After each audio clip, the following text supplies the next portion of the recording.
Welcome to Jupiter in Gemini. This is over a year-long transit that we're having with Jupiter in the sign of Gemini. It moved into Gemini on the 25th or the 26th of May. Hello and welcome. My name's Chloe. I work with card divination, astrology, and I channel energies through my body.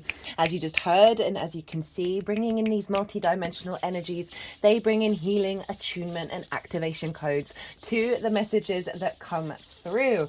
This is the All 12 Signs video series for the Jupiter transit in the sign of Gemini. Hopefully, I'm definitely reading for Gemini. I might be reading for one other sign in this video. You'll obviously know from the thumbnail, but it all depends how long the video goes on for and the messages that want to come through. Right, for those of you who know your time of birth and know your natal chart, I really recommend you check out the sign that falls in the first house first. This is called your rising sign, where your ascendant is. I read for the signs as if they're in the first house, so that will link in closest with the astrology that I'm going to be talking about. However, it never invalidates you looking at any other part of your chart, perhaps where your Jupiter is, because your Jupiter from your natal chart is getting activated with every Jupiter transit. So just look to wherever that sign falls in your natal chart. Look to the house that it's in and the themes of that house. You want to apply those themes as well as all the meaning you've got going on in that sign to the messages that come through. It will be as if that sign has now moved to the first house. So the astrology for the rising sign will still link in. You just got to add on your own natal chart meaning on top of it. Right, as I said, I'm going to be reading for Gemini, so let us begin. Gemini rising. Well, lucky Gemini, you've got Jupiter in your sign. New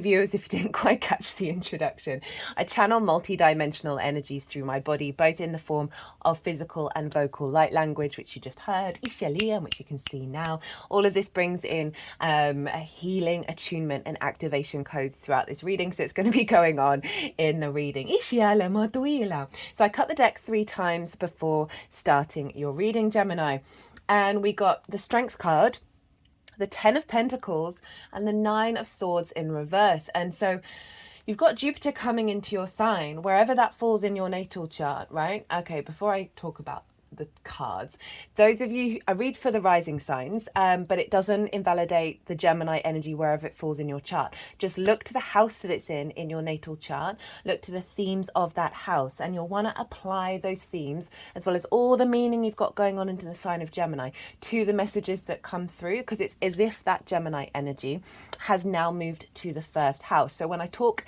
about the astrology in regards to Gemini rising, it will still relate. You just got to add on your own natal chart Gemini meaning on top of it. So that Strength card, the 10 of Pentacles and the 9 of Swords in reverse, having Jupiter in your sign, Gemini, is bringing in a level of embodied wisdom, right? A level of expansion, a deep knowing with yourself, a bringing together of all the parts of the Gemini in order to elevate. So you got the Strength card, and that's all about balance between two energies. And we think about Gemini of the twins, okay? And so there's a sense of union between the polarity that we have in our lives. So you got that animal instinctive side as well as your higher mind, being in union with one another through love and kindness, and creating a generator, right? A sense of strength within yourself, within that Gemini energy. And I love that with the 10 of Pentacles, which is all about long-term legacy, right? So even though Gemini, there's the fastest moving sign in the zodiac, so this is the element of like kind of skimming on the top of things and collecting lots of different things, but never really going deep. I think I call bullshit on that, to be honest. But there is that element of the surface level, and what Jupiter's going to be bringing in is really deepening your connection to the Gemini energy that is serving you in terms of your long-term earthly legacy. With that 9 of Swords in reverse, of releasing the overwhelm, right? The overstimulation that can put us in, excuse me, put us in a bit of a fear state, a sort of anxiety state. They're tapping around their head over either side of the temple. And so it's really elevating and clearing that out and allowing you to embody your inner strength, your inner Gemini. So I've done a collective reading, by the way. Just did that today. Today is Thursday. It's Jupiter's day. The moon is in Pisces. Traditionally, Jupiter rules Pisces. So we've got some big Jupiterian energy coming through today on the day of recordings. That collective reading, I broke down the overall astrology for Jupiter now moving into the sign of Gemini. Did some collective tarots. These oracle cards, I always pull them before doing a transit. They're going to be in their own oracle reading. Honestly, I think it's my favorite ever oracle message that I've done so far on this channel. It really encapsulated what I was sort of channeling in my meditations around what Jupiter and Gemini really represents. I also talk about that more in the collective reading to give you an overall theme, an overall energy frequency that you can then tap into as a baseline to what's coming through in the all 12 signs video series. So regulars, I'm doing things a little bit differently. This is a year-long transit. I'm going to be talking about the astrology and what Jupiter's doing and how it's affecting the rest of your chart, or at least the signs that it rules. And while I'm talking about that, I'm going to be shuffling some cards, and there's going to be six piles, which I've listed in the description box. I've also put and listed in all the dates for Jupiter being in Gemini, including the retrograde phase and the main aspects it's going to be making to Saturn, Pluto and Chiron. Those are the main sort of outer planet aspects that it's making. There's going to be lots of personal aspects. They'll come up probably more during the lunation transits, as well as I'm starting to post more on the community page as well as on my Instagram page about sort of key transits that I wouldn't normally then do a transit series for. So you might want to keep an eye out on them for those of in relationship to Jupiter in Gemini. So I've listed all of that, as well as the Mercury retrograde cycles that are going to be happening while Jupiter is in Gemini, because as you know, Gemini is one of Mercury is ruled by Gemini. No. Gemini is ruled by Mercury. So wherever Mercury wherever Gemini falls in your chart, it is ruled by Mercury. And so Mercury is going to be ruling Jupiter over the next year, whereas in the last year in the sign of Taurus, it was ruled by Venus. So we don't always just look at aspects, we look at rulership energy, because whatever's going on with the ruler of a sign is impacting the sign that it rules. So Mercury, wherever it travels over the next year, it's going to be moving through nearly all of the signs. So we're going to get a full holistic integration of Jupiter in Gemini over the next year with the rest of your chart. So Mercury is always going to be influencing what's going on with Jupiter in the sign of Gemini. So all of that's in the description box, and you might want to write them in your diary, especially the retrograde phases, which I haven't really talked about in the collective reading, but I might touch on it a little bit while I'm doing this reading here. But overall, what does Jupiter represent, and where is it for you, Gemini rising? Well, it's in your first house. This is the house of self. This is how you embody your sun or your moon in your actions and your deeds, right? It all depends if you've got a day or a night chart, or which luminary is the one providing wisdom to your ascendant, which is your navigator, right? The lens in which you move through these cosmic waters. It's your body, it's your appearance, it's your character, it's your sense of self. And it's often how other people see you, because they see that embodiment. They see those actions and those deeds rather than what might be going on behind the scenes with the sun or the moon. Jupiter in the first house, incredibly powerful energy. The first house is an angular house, right? Angular houses are 1st, 4th, 7th and 10th. These are the pivot points of your natal chart. They create a foundational cross in which things manifest and come to the surface. Right, so having Jupiter here, right, the sense of elevation, the bringing together of things in order to expand, in order to elevate, bring inspiration and wisdom, a deep sense of faith, and underneath faith is a knowing, right? And with that knowing, that just general, I just know, I just know. I don't even need to have faith in it, because I inherently understand and know. I mean, you don't even have to comprehend that. A great deal of confidence comes with that. Jupiter in the first house, you know, there's a generosity of spirit to Jupiter. It is the greater benefic. And there's a sense of joviality, of generosity that brings a feeling of abundance and luck and opportunities. And all of this is in the house of self. So there's a mixed bag here of one of you just feeling a lot more confident in who you are and the actions that you're taking. A heightened sense of elevation of wisdom around the sense of self, right? And who do you want to be? How do you want to embody yourself in a more elevated, inspiring way? Italia, and this is often obviously how other people might see you. So they're going to see that energy, that sort of hello Mercury, Itiala. So they're going to really see that sense of wisdom and generosity and joviality in the things that you're doing, in the actions that you're doing. There's one side effect with Jupiter being in the first house. It's not going to happen for everybody, but Jupiter expands, right? It brings about abundance. It is the yes planet, so there's an excess there. So for some of you, and this might be something that you want, there may be an increase in the size of your body.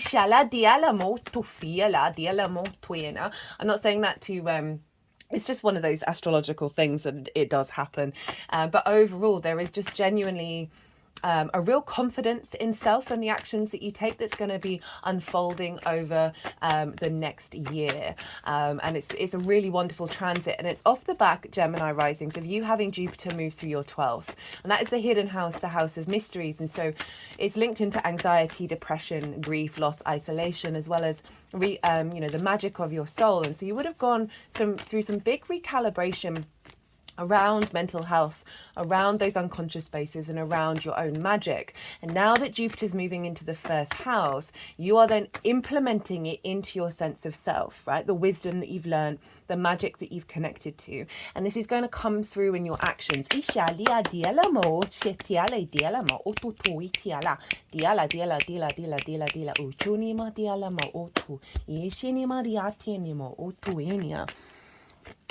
So, as I said, you've got to follow the Mercury transits. At the moment, it's still in Taurus, but it's going to be heading into your sign, Gemini. And that's going to happen quite quickly. Those transits are going to be quite quickly, apart from the retrogrades that are happening in the sign of Leo and Sagittarius. So that's your 3rd house of communication and your 7th house of the other. So you're going to see Jupiter be impacted by that when we have them. I will be doing Mercury retrograde transits, so I'm likely to bring that up in more detail in that future transit. What else did I want to say? Look to where your Jupiter is in your natal chart. Look to the house that it's in and the themes of that house, as well as any aspects that Jupiter is making in your natal chart to other planets and celestial bodies, because that is all going to bring on a deeper understanding of how Jupiter is showing up for you on a personal level. If you want to book a reading around that, my website is in the description box. And we can deep dive beyond this general reading into what's going on with Jupiter for you over the next year with this Gemini energy. Now, Jupiter rules Sagittarius and Pisces, which are fellow mutable signs. So whatever's going on with Jupiter at the moment will be influencing and upgrading those other 2 signs. Now, Sagittarius for you is opposite your sign, Gemini. It's in the house of the other, right? It's your intimate one-to-one relationship dynamics, and so this can be business partners, one-to-one clients, working with people on a one-to-one basis, intimate friends, long-term committed romantic relationships, and your relationship with source. Now, this house is predominantly linked into contracts, right? And that's why marriage is involved there. And this is because it's 2 parties, right? That intimate one-on-one, commit to a certain level of behavior and expectations. And so often when we have those really intimate people in our lives, or source, whatever it is, where there's a level of commitment there, we enter into a higher level of integrity with the other, right? And so Jupiter over in the house of self, right, of your expansion of self, the wisdom that's coming through for you, an exploration of your own understanding of your character and how you want to embody that. More opportunities around your expression of self might be coming up as well. Ishilia Mordoini is upgrading the house of the other. So I often find the seventh house, yes, it's the other. It's often what you're drawn to in the other, as well as the actions and what's impacting the others in your life. Ishiale Mordoi Tiana, but I also very much see it as often a reflection. Excuse me, I'm just going to pause. I've got a tickle brewing up in the throat. Sorry about that, Gemini. That it's often the seventh house is how we respond to the other and understand ourselves in relationship to the other as well. It can come up in many different forms. So Jupiter over in the first, which I forgot to mention. So the Gemini risings out there. Goodness me, I love Gemini energy so much. I'm a fan. I'm a fan. Most of the people in my life have really strong Gemini placements because I really enjoy your capacity to shift and not get fixed in certain ideologies, right? I love talking about bigger pictures and philosophies. I love interacting with people who are able to go, oh, well, I thought that then, but now I think this now, and it's okay to change. It's my jam. It's my favorite. You're often very catalytic energy. Of being able to activate new paradigms. I talk about this way more in the collective reading, but the Gemini risings in particular, I find the word whiplash is a really appropriate word for when that Gemini energy, with all signs, we all have it, there's all various different frequency levels of flitting from one thing to other so much that you give yourself whiplash and you often burn yourself out or paralyze yourself. Now I find Jupiter being in the first is really going to soothe that and help give you a level of discernment and a level of embodied wisdom that is going to be able to harness that energy because it's so incredible, but also make sure that you are finding a healthier dynamic with the whiplash. I'm seeing it already in the Gemini energy in my life. So,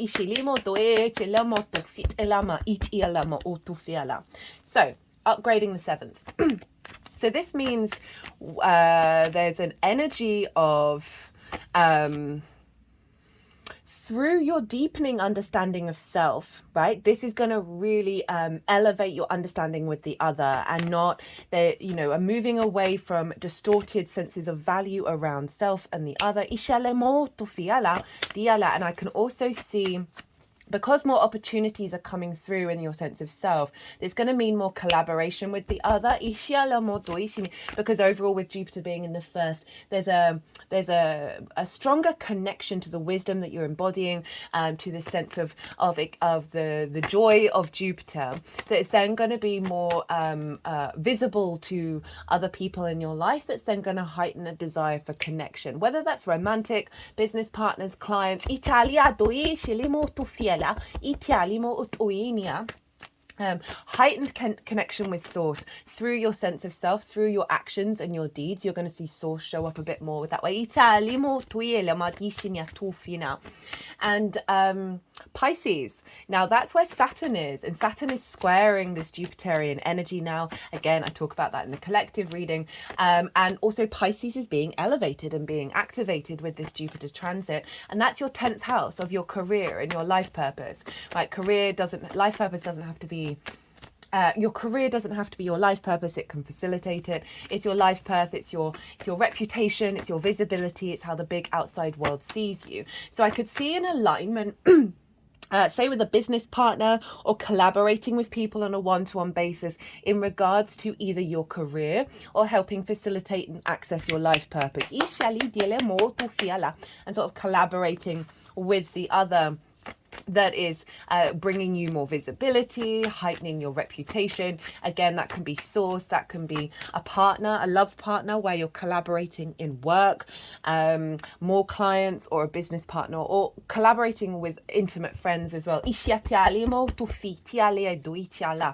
this is really enhancing the elevation of your life purpose, right? As I said, that doesn't have to be career, but it can very much help facilitate it, and really strengthen, because of Jupiter being in the first, your your understanding of your own value. Italia, do iscelemo tufi Italia, iscelemo tufiela. The deck's being very specific. Iscelemo tufi itiana, itiana. So this is going to be the longer term cycle, and remember that's going to shift and change every time Mercury moves signs. At the moment, it's in your 12th, so. How many? I'm doing 6, aren't I? The Fool on the bottom of the deck. Love that. Yeah, Mercury at the moment is in the 12th. It's very quickly going to be moving into Gemini. So then you're going to have about a month of finding, like Gemini in the first is a deep understanding through your body and your actions of the information around you. It activates a heightened spidey sense. You're going to be more drawn to communication and wanting to express yourself, and then it's going to move through all the houses. And so the next one will be the second house of your skills and your tools, how you value yourself, how do you manifest and make money, and that's going to get activated when it moves into the sign of Cancer. And so this is going to just be bouncing off of those houses that I just talked about, the self, the other, that coming into balance, into harmony. This can see relationship dynamics be elevated or fall away, for new dynamics to come in. All depends on the soul contracts you have with the people in your life. This is elevating you towards your life purpose.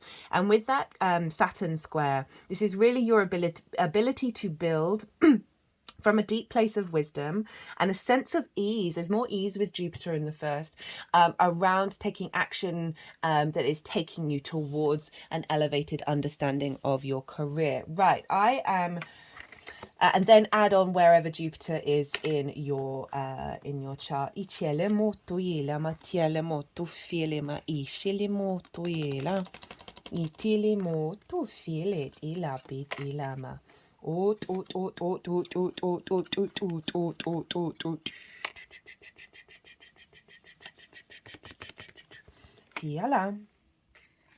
Sorry, I'm just looking at the themes. Itialia dialama o tu chini. Itiala o tu ishelema itiala.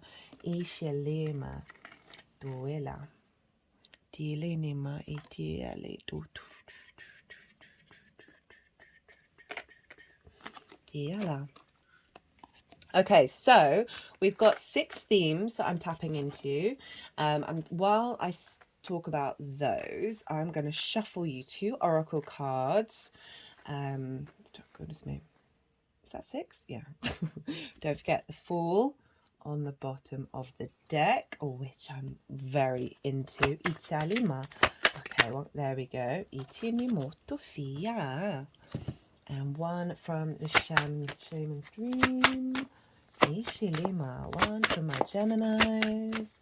Ishilimo tu ishilimo ufila. Italia. Ishilimo otuyeli.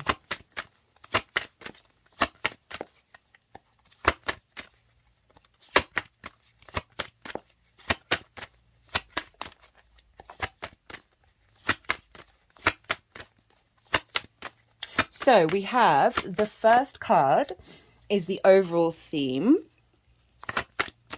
The second card is what is being activated with this transit. The tool is card 3. The challenge is card 4. Where the opportunities are, is pile 5. And then card 6 is the release. What is being released with this transit? That's so interesting that 9 of Swords has shown up when I originally cut the deck for you at the beginning of the reading, as well as the opportunity. I might call a qualifier on that.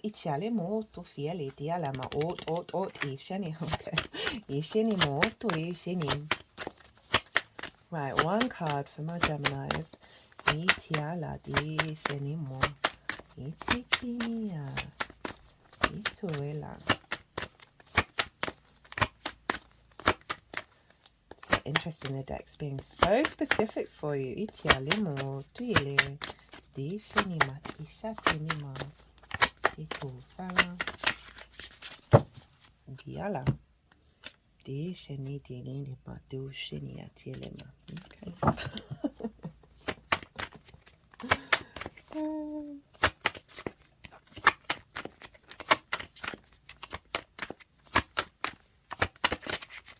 Okay, I'm going to wait until the end of the reading for that because they're being a bit resistant, which usually means not quite ready yet.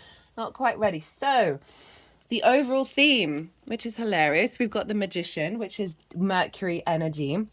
That this is the overall transit theme for you, is to tap into this card. If you've got a tarot deck, I really recommend getting this card out. Obviously it is your ruler, and the Magician is a very yang, active orientated energy, and having Jupiter in the first is giving you the momentum to expand in your actions and your deeds. But what Jupiter is bringing is a deeper sense of wisdom, of you understanding that you have the capacity to manifest in this 3D realm. Right, that you're able to utilize the tools around you.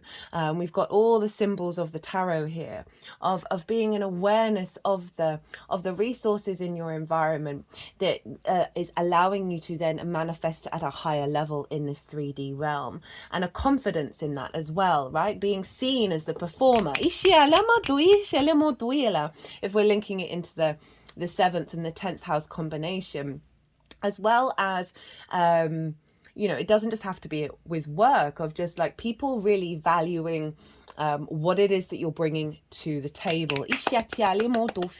That through your embodiment of self, you are creating magic.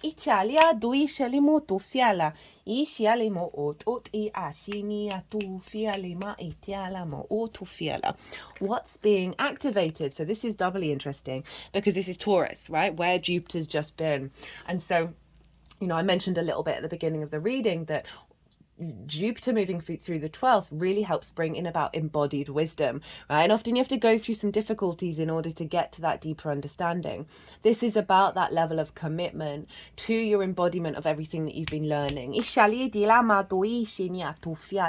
Whenever we get transits from the 12th to the 1st, it is about the embodiment, about what we've learned from that old cycle. And so there's a real sense of inner wisdom that you are cultivating, that's being activated, that is then going to be received by other people. This is the only card in tarot where a figure is talking to others, right? So there's a sense of communication, of the wisdom that you are embodying, and how you are interpreting meaning, and sort of a sense of guru-ness, right? And I say that a bit tongue-in-cheek, but also we are all gurus and we are all students. But how you embody that from a very personal place. So that is what's being activated. A real maturity and a commitment to basically you walking your talk. It's the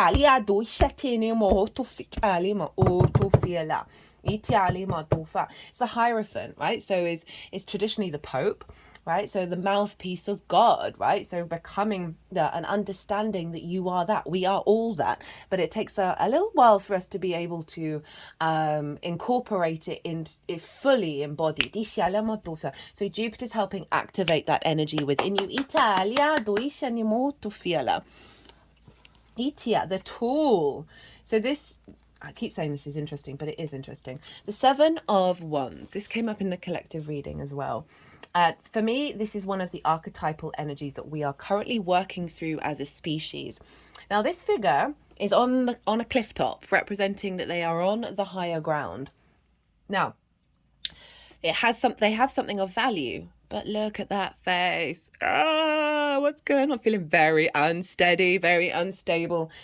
This figure doesn't truly know, hasn't truly embodied their inner source, their inner passion and inner drive, where they are not having to look externally or engage externally for knowing and for that confidence, right? So they're wearing different shoes with different sort of heel sizes. So there's an element of feeling unsteady and not fully embodying that understanding of you are of value, you are of worth. So it's interesting that this is shown up as a tool in reverse for your first house energy, which is the embodiment of self. And this is sort of letting you know this is a tool to focus on the fact that this isn't reality, right? This isn't reality. This is the reality, the reverse of that, of you know, they're kind of upside down on their head, representing a different paradigm. Where the tool for you over this transit to really bring it in is to cultivate an understanding of your own value, not coming from a sort of unintegrated ego place, but just a genuine, maybe do meditations on it, right? Maybe sit and work with this energy of like trying to figure out how to embody that in yourself. So this is your tool to focus on this. To focus on the reality that you are of value, whatever it is that you do, however it is that you do it, has a value to yourself that is genuine, that is loved, that is supported, and allow yourself to tap into that energy in order to flourish. Now, the challenge is temperance. So this is the Sagittarius energy. Well, this is all about alchemy, right? And there's a pause to this card, right? There's a real sense of refinement of self. You see here the water is going up into the cup. It represents doing something differently, but it does take a lot of dedication, the temperance card. So it's making me think about what I was talking about earlier about the whiplash energy and how it might be a challenge to recalibrate yourself with this energy around. And as I say that, get the Lovers in reverse, and the Five of Swords in reverse. Okay, so this is highlighting the need to find a level of balance within yourself. So the challenge is to be able to sort of tap into this consistency of refinement of self. If you really want to harness the Jupiter energy in your first house, put in some dedication around this. We've got the Five of Swords. This is about certain thought processes and constructs and ideas that are in your head that have basically caused a bully in the room that can keep you in a state of conflict. We've got the Lovers in reverse that have caused an inability to make the right decisions.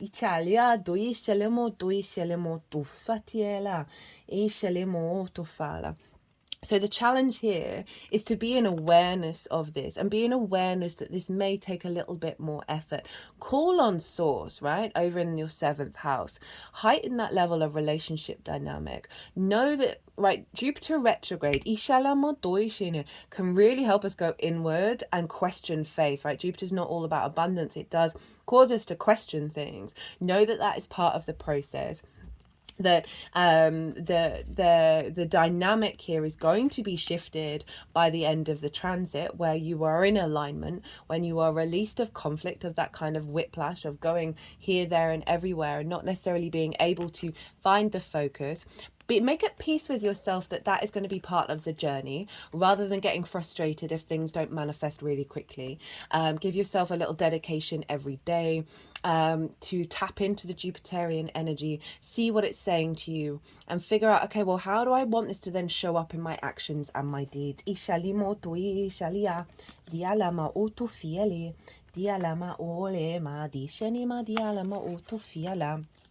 Okay, just being drawn to. So this is from the four agreements deck, which was actually given to me by a Gemini rising. And it says, don't take anything personally. Embrace your freedom. You gain a huge amount of freedom when you take nothing personally. No spell can affect you regardless of how strong it may be. And if you live without fear, if you love, you will be happy with your life. So that's really relevant to how to work with the challenge of there may be certain things that come up, especially with the other. You may be like pointing things out, like being kind rather than being nice, right? And sometimes being kind means being real.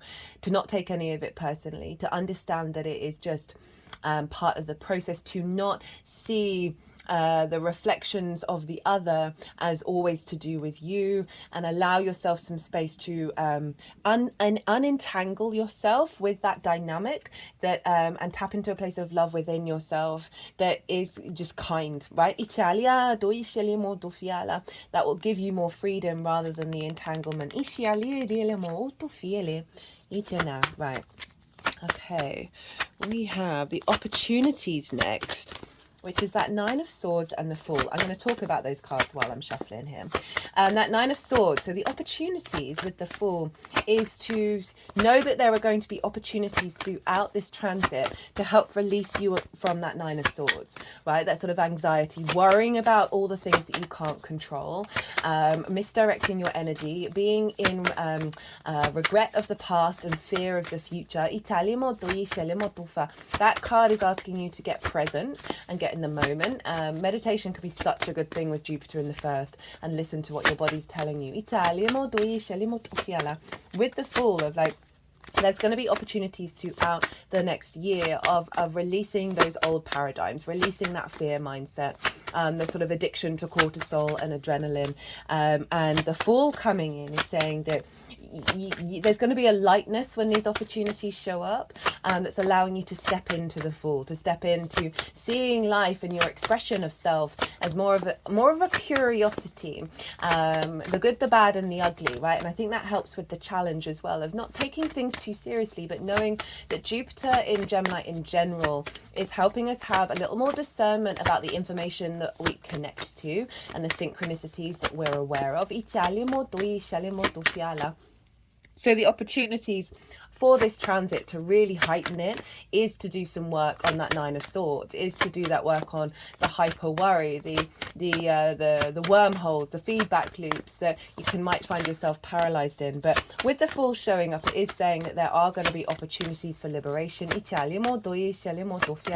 is showing up for you, that is taking you more in alignment with your soul's path. Now, the final pile is the release pile. And we got the Knight of Wands in reverse. Now, I love this because the Knight of Wands upright, there we go, is all about taking your fire and your embodiment of your passions and your creativities out into the world, and having a real confidence and a magnetism with that. And so the fact that it's shown up in reverse is highlighting that there have been blockages around that.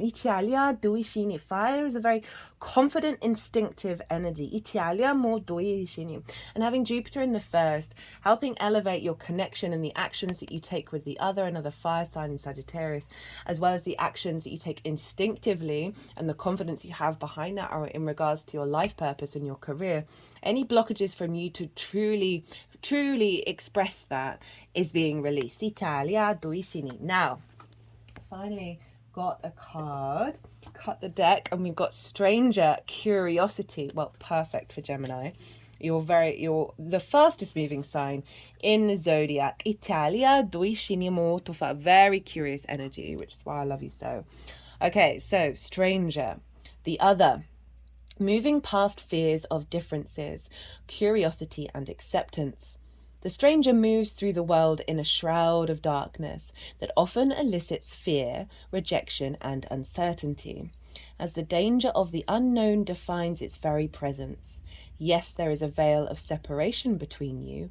Look closer and summon the courage to remain open to what you might find.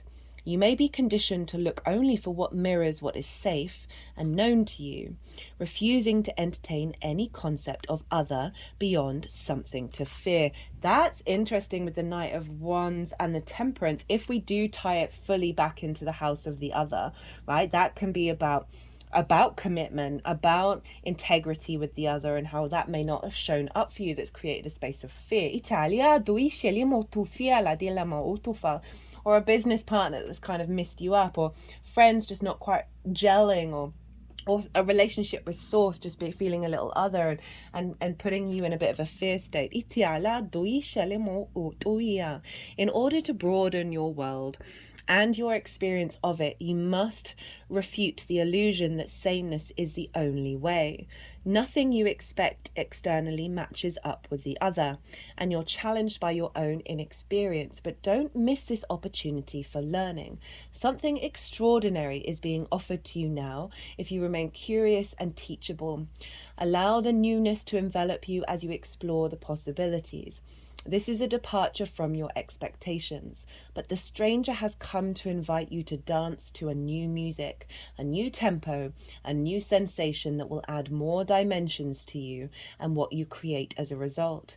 Now is the time to leave room for other points of view, other ways of seeing with humility and grace. This is a defining moment. Take the risk. Life is like a precious diamond with many facets, not just one. That kind of sums up the whole of the collective reading, and the fact that we can seek out an element of tribalism or an element of, don't take anything personally, of seeing other ideas and other perspectives and what the other people do as a reflection on self, which can lead to that Nine of Swords of a hyper-analyzation, a hyper-fear mindset.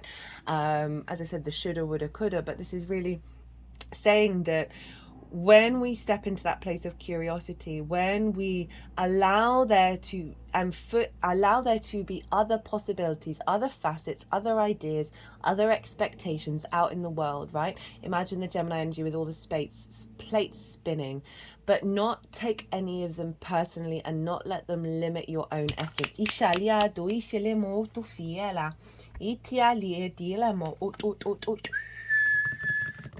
Because it feels like what's coming through is a more honest version of self. And that happens once every 12 years. So think back 12 years ago, that Jupiter comes along and really gives us a greater expansion of our understanding and elevates, right? We're constantly in a state of evolution, right, Gemini? Oh my goodness, I thought these were going to be short. I hope you enjoyed this reading. I certainly did. It definitely had a flow of an understanding in relationship to where it falls in the rising sign, but also all the other Gemini energy in relationship to that, because regardless of whether you have Gemini as your rising sign, Jupiter's doing very similar things, of bringing a deeper level of wisdom to this area of your chart, and it is calling for more mindfulness in order to bring in these different realities. Okay, so if you want a personal reading, my website is in the description box. But other than that, Gemini, be good to yourselves, be good to those around you, and most importantly, be well until we meet again.